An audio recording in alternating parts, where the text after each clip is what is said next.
Assalamualaikum, saya Dino Patijalal.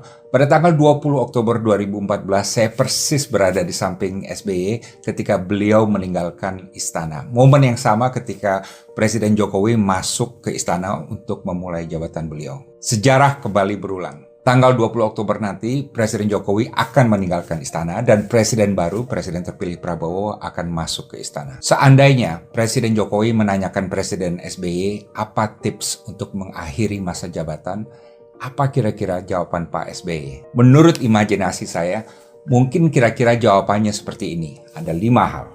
1. Terimalah kenyataan bahwa era kita sudah berakhir dan terimalah kenyataan ini dengan bulat, dengan ikhlas, dan dengan bersyukur bahwa kita telah memberikan upaya kita yang terbaik. Dan ingat, legasi kita tidak ditentukan oleh survei sesaat, biarlah rakyat dan sejarah yang menilai kita. Post-power syndrome pasti akan ada karena ini terjadi pada semua pemimpin yang turun, tapi itu tidak boleh menggerogoti kita. 2. Jangan mengambil keputusan strategis apapun baik di bidang personel pemerintahan maupun kebijakan. Sewaktu SBY masuk menjadi presiden tahun 2004 misalnya, SBY tidak menjalankan keputusan pengangkatan Panglima TNI yang dilakukan oleh presiden sebelumnya hanya beberapa bulan sebelum masa jabatannya berakhir. Ingatlah bahwa presiden terpilih itu mempunyai mandatnya sendiri. Bahkan mandat yang sangat masif sebagai pemimpin yang mengantongi suara yang paling banyak dalam pemilu di seluruh dunia. Sebagai pemimpin, Presiden terpilih Prabowo nanti pasti mempunyai agenda sendiri,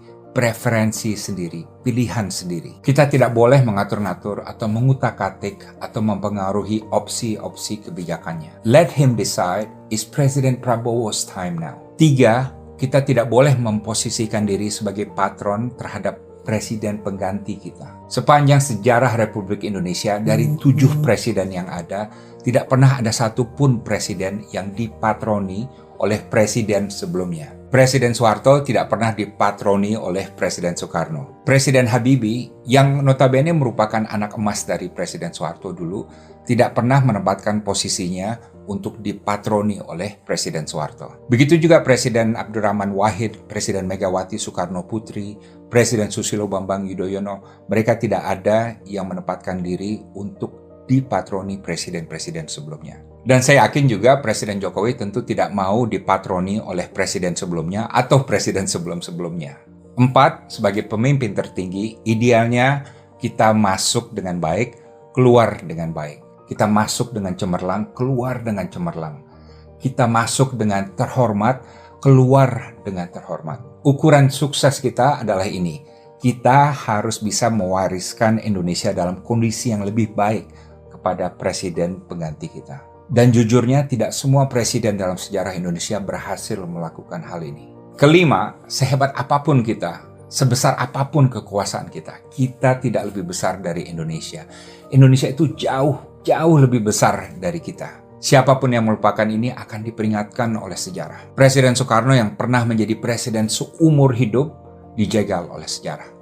Presiden Soeharto yang berkuasa terlalu lama akhirnya ditegur oleh sejarah. Presiden Abdurrahman Wahid yang ingin membubarkan DPR juga dijatuhkan oleh sejarah. Demikian 5 butir imajinasi saya mengenai apa yang mungkin disampaikan Presiden SBY kepada Presiden Jokowi mengenai cara mengakhiri jabatan. 1.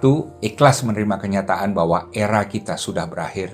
2. Jangan mengambil keputusan strategis, baik mengenai personel pemerintahan maupun kebijakan. 3. Jangan memposisikan diri sebagai patron terhadap presiden pengganti kita. 4. Masuk terhormat, turun dengan terhormat. 5. Hindari hal-hal yang kelak dapat membuat kita diganjar oleh sejarah. Kalau Anda setuju, terima kasih dan silakan sebarkan. Kalau Anda tidak setuju juga tidak apa-apa dan terima kasih sudah mendengar. Saya Dino Patijalal, salam transisi, salam demokrasi, salam reformasi.